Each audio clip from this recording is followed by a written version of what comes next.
Hey guys, talking taxes. I've been going back and forth on if I should make this video. I know I've talked to a ton of you in the comments of you guys wanting to do it, and I've been explaining why I've been postponing or whatever. But all that doesn't matter because I'm making the video.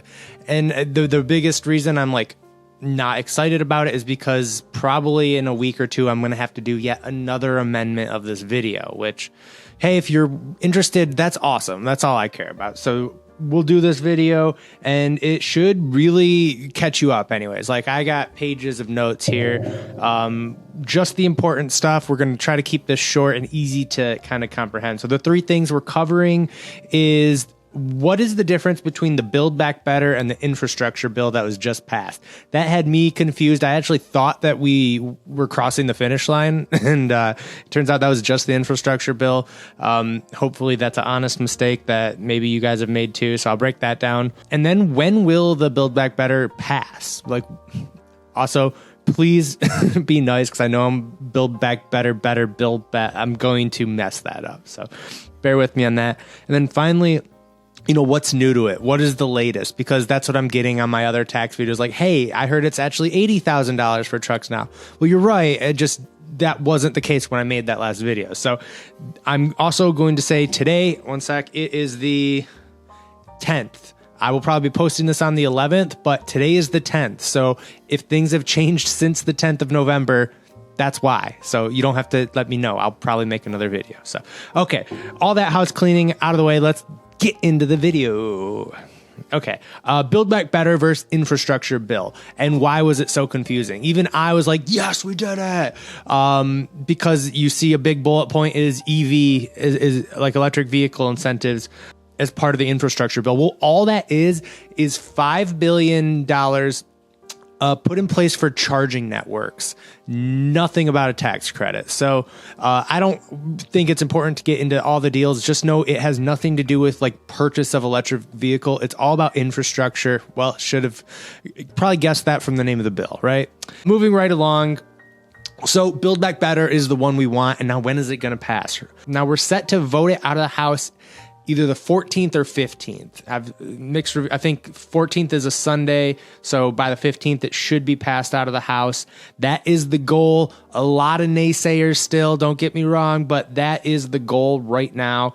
And now, one important thing to note is, just because it gets passed out of the House, I just learned today that there's actually something called vote-o-rama, which I don't fully understand, but that is when Republicans can propose amendments to this thing. So everything I tell you, even when it passes, still could definitely change. Like, honestly, there's a lot of people saying this like extra $4,500 for unions might go out the window even. So we'll see. Hopefully it stays, but who knows? So that's what we know about as far as when it will pass. So look for anything probably like the 16th or 17th. That's enough time to settle where we should have like a really close idea of what this final bill will look like.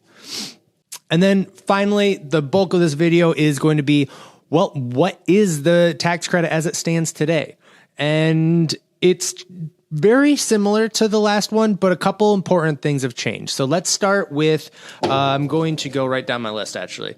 So the first change is actually in your salary and if you qualify or not, the salary. So if you make under 400,000, you were good to go. Like, that was the rule. Now they've changed that to actually being under 250,000 per individual tax filing. Now, if you are filing jointly, it's up to 500, and then if you are filing as head of household, it can actually be up to 375,000. Now, I think this is totally fine. I know someone making like 260,000 a year is probably like pissed right now, but there's always going to be someone upset by this. I think that's a good number, though. It puts these credits in the hands of the people who, you know, need it more, I'd say. And then even that 250, that's still kind of high, but not pretending to know everyone's financial situation, but I think you get it. Anyway, that's it for this salary. Moving right along, one thing that is like the most important thing to me, one of the most important things to talk about that I think is how you get the credit, right? So let's just say it's $7,500. because that's what it is now. So right now, the current credit, if you're not familiar, it's based on tax liability. So if I owe $8,000 at the end of the year and I bought an EV, that's a $7,500 credit against what I owe. So then I only owe $500 now. Now, if I started with only $500 and then I had the EV credit, I would only go to zero. So I would only get $500 instead of that $7,500. That's how it is now. That is that is going to be flipped. And now we've been saying it's going to be actually a point of sale tax, which, yes, that's like right off when you buy it. How cool is that? Now, that's not the case for this first year. Now, pay attention. Ready? I'm going to break this down year by year. So if you bought a car this year, there is nothing that will happen unless you are still eligible for. So like if you bought a Tesla this year, nothing. If you bought a GM, nothing. If you bought a Ford, they're still eligible. So if your car is still eligible, you can still qualify for that $7,500 I just talked about. So that covers this year. Now, if you buy it anytime this year, it will not be eligible for this credit even when it's passed. So just know that. It will only count January 1st out. So now let's talk January 1st, 2022.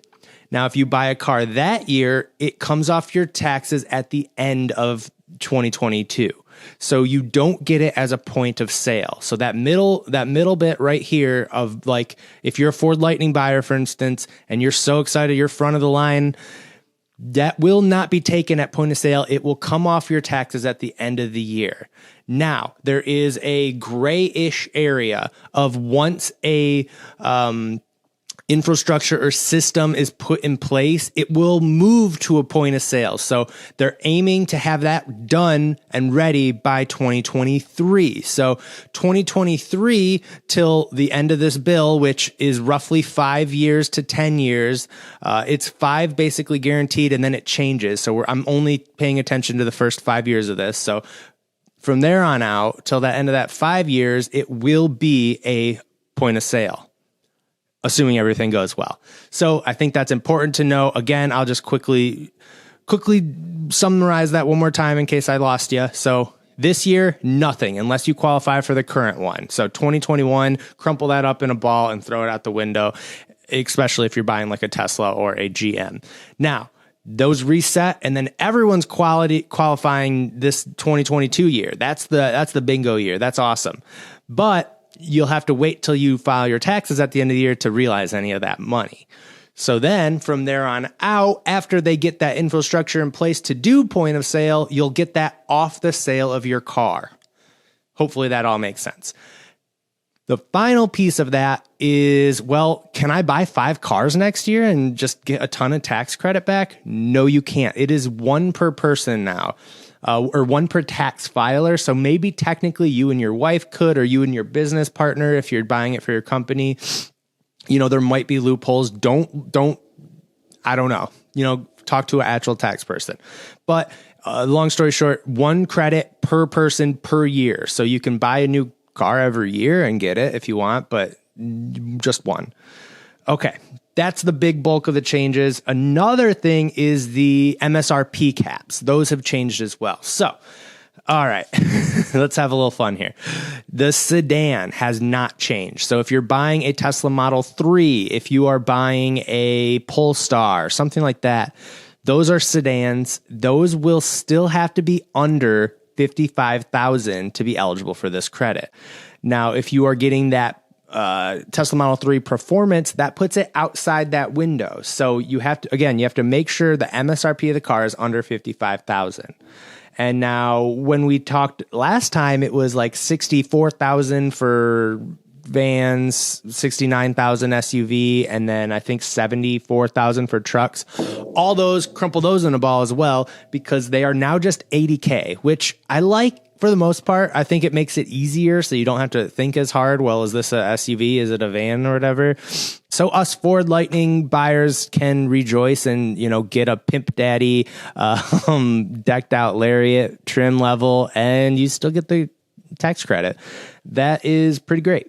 You know, there's really, and you know what I really like too is Rivian, all of Rivian's models qualified, which is awesome. I think it gives them a fighting chance too. Like the whole point is to boost these EV companies and get EVs in more people's driveways. So if you're cutting out some people, well, I guess they could lower their prices, but some of them just physically can't. So they open the door for Rivian, which is great. So that's awesome. What else we got here? Oh, the used car price limit is actually going to be $25,000. So that is between $2,000 and $4,000, depending on the battery size. So like plug-in hybrid and all of that stuff is, I don't know, look it up if you're in that. Honestly, this really doesn't qualify for a while. I think a Nissan Leaf is probably the only thing you're going to get used. Maybe a couple Bolts if you're lucky, but even those are hard to find. So this whole used stipulation is like probably not going to be, taken advantage of, at least until the parts shortage is done. All right, I know this is a long one, but there's still plenty more to talk about. So now it's like, what is I didn't even tell you how much you're getting, right? Well, that hasn't changed. So again, it's really easy. It is $7,500 for an electric vehicle. That is the tax rebate. However, there's like bonus candy, right? So $500 will also go on if the battery is built here in the United States. So now you're at $8,000 for most of them. And then finally, you can add on $4,500 if it is union made. Now, that only qualifies for a couple cars, which I'll end this video with talking about that. Here's the most interesting, kind of breakdowns of the tax credit. So now here's a couple cars that will only get $7,500. Now, that's going to be the Model 3 base, and that is because they just moved to these LPV or whatever it's called, China-made batteries. So it won't get that additional $500.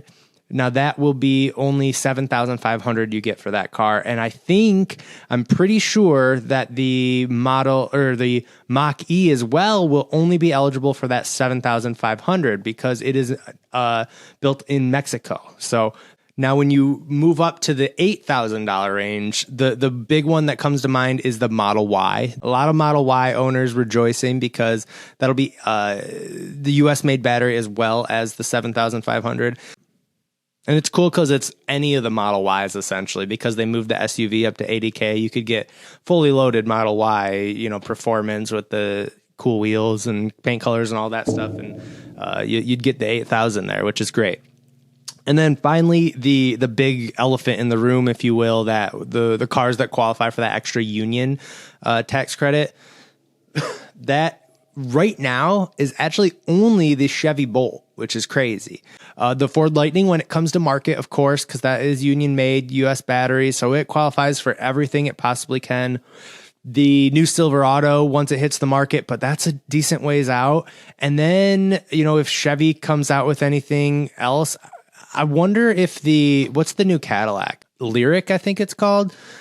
I don't know where that's made, but that would probably fall in this level because I don't think it's over 80K and it's a SUV. I think it's like 70K. So that would probably qualify. Oh, you know what? The Rivian actually is also in the 7,500. I am pretty sure their batteries are not made here in the US, although they are working on that. And then the other big one right around the corner is the new Hummer. But that thing's so expensive that you're not going to get that. You're putting that up there with like Model X's because they're not getting any discounts. So I don't know, guys. I hope that I can do one last video on this when this passes. That's my new goal. But those of you who tuned in again, hey, bless your souls. I really appreciate it.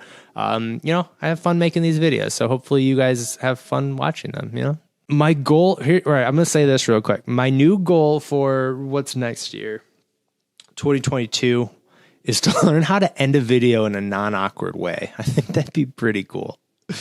Until then, bye.